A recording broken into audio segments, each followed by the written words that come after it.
datang kembali di podcast Latsa. Oke, tema kita pada hari ini adalah bangga berbangsa dan bernegara.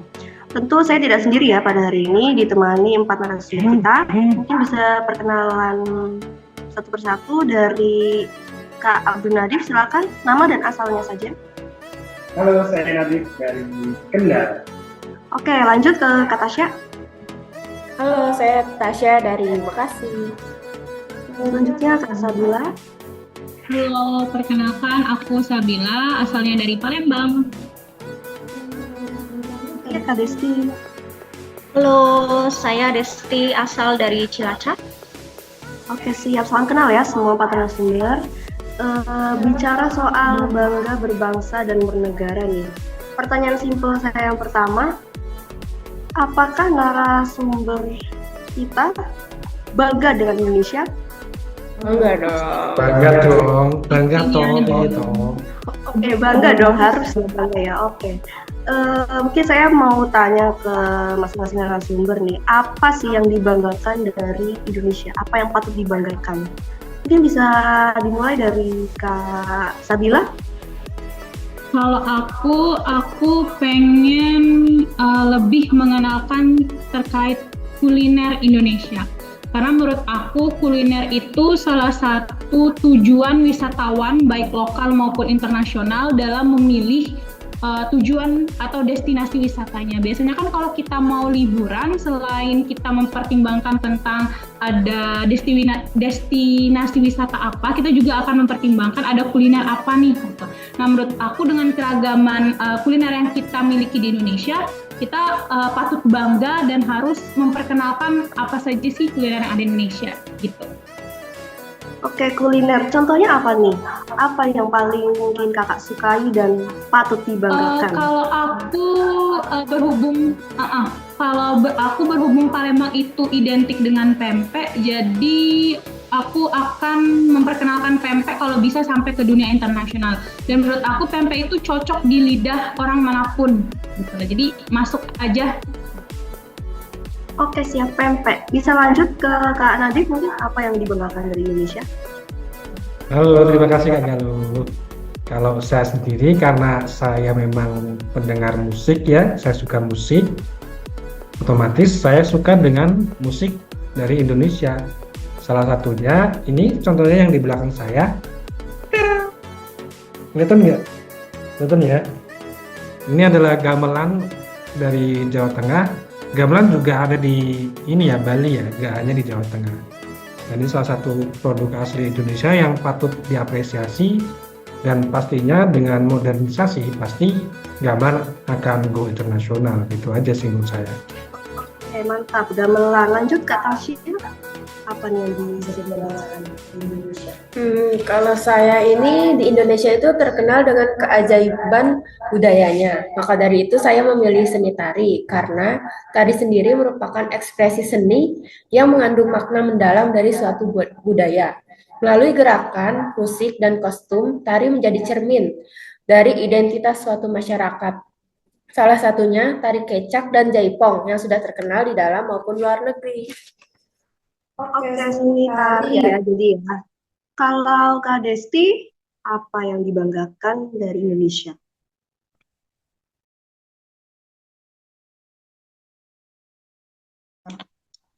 Oke, Kak, kalau berbicara mengenai bangga berbangsa dan bernegara itu menurut saya yang paling ikonik batik sih, fashionnya kayak gitu. Karena batik sendiri itu kan merupakan warisan budaya asli Indonesia ya. Mengenakan batik itu menurut saya itu sama aja dengan menyuarakan telah diakui oleh UNESCO sebagai warisan budaya tak benda manusia.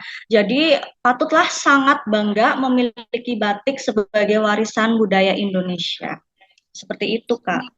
Ya, siap. Kebetulan jawaban dari 4 narasumber kita beda-beda ya. Ada yang musik, seni tari, kuliner, sampai dengan batik. Tadi salah satu ada yang bicara soal musik.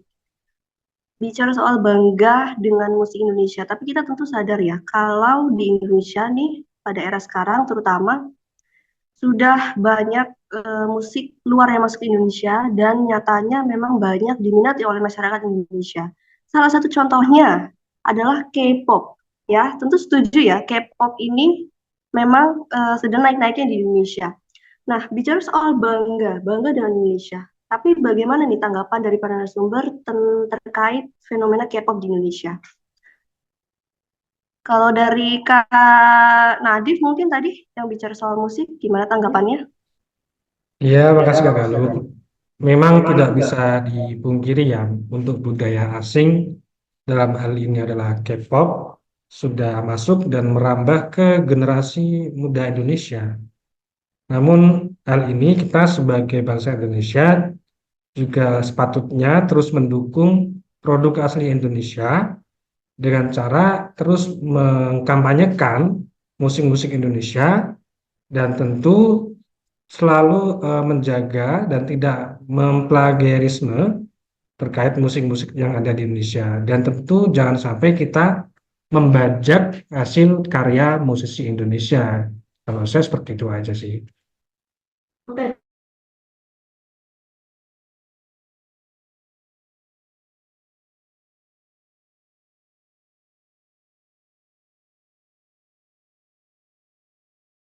Kak Galuh mungkin mikrofonnya. oh maaf. Oke, kalau dari yang lain Kak Tasya, Kak Desti, atau Kak Sabila, gimana nih tanggapannya soal fenomena K-pop di Indonesia?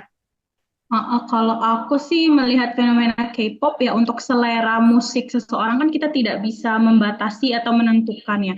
Tapi alangkah baiknya apabila kita menyukai suatu aliran musik itu kita juga dibarengi dengan tetap mencintai kearifan budaya Indonesia. Misalkan nih Indonesia itu punya dangdut, punya keroncong gitu. Kalau misalkan kita suka men-share-share musik-musik dari negara lain, kenapa kita nggak coba untuk men-share juga di sosial media kita tentang dangdut? Ternyata banyak loh gitu orang-orang barat tuh yang suka sama dangdut gitu loh. Jadi kita lebih uh, men-share aja gitu, kayak kita posting di sosial media tentang lagu-lagu dangdut yang lagi hits dan mereka pada suka kok orang-orang luar negeri gitu. Oke, siap. Kalau dari Kak Desti, tanggapannya apa nih? Kalau dari saya sih tanggapannya Oke, lebih ke itu ya, apa namanya, lebih ke menyaring budaya-budaya asing, terutama yang kita bahas ini masalah K-pop, disesuaikan dengan nilai, norma, dan keyakinan kita. Jangan terlalu apa namanya, mengagungkan terus lupa diri kayak gitu. Oke, terakhir Kak Tasya, gimana tanggapannya? Kalau dari saya sih ini ya, mungkin jangan terlalu fanatik sama K-pop karena kan budaya-budaya sana juga kan kita nggak bisa menyaring eh, budaya-budaya asing, kita tidak bisa mencegah perkembangannya. Jadi eh, jangan lupa kearifan lokal juga gitu aja Kak. Oke, siap. Oke, betul ya. Jadi terkait fenomena K-pop, ya memang kita tidak bisa mencegah K-pop masuk Indonesia. Kita juga boleh menikmati, tapi yang terpenting memang jangan sampai melupakan ya, intinya gitu. Oke, dari apa yang disampaikan narasumber kita pada hari ini, saya mungkin bisa menarik kesimpulan bahwa pada intinya kita memang patut berbangga dengan apa yang dimiliki oleh Indonesia, entah itu musik, kuliner, batik, maupun tempat wisata dan lain sebagainya. Intinya kita juga perlu memperkenalkan produk-produk dari Indonesia, apa yang dimiliki Indonesia, sehingga bisa lebih dikenal tidak hanya di masyarakat Indonesia, tetapi masyarakat luar. Itu ya. Oke, sekian podcast kita hari ini. Terima kasih untuk para narasumber semua. Selamat sore. Sampai jumpa lagi di podcast berikutnya. Terima kasih. Sore, bye-bye. Makasih.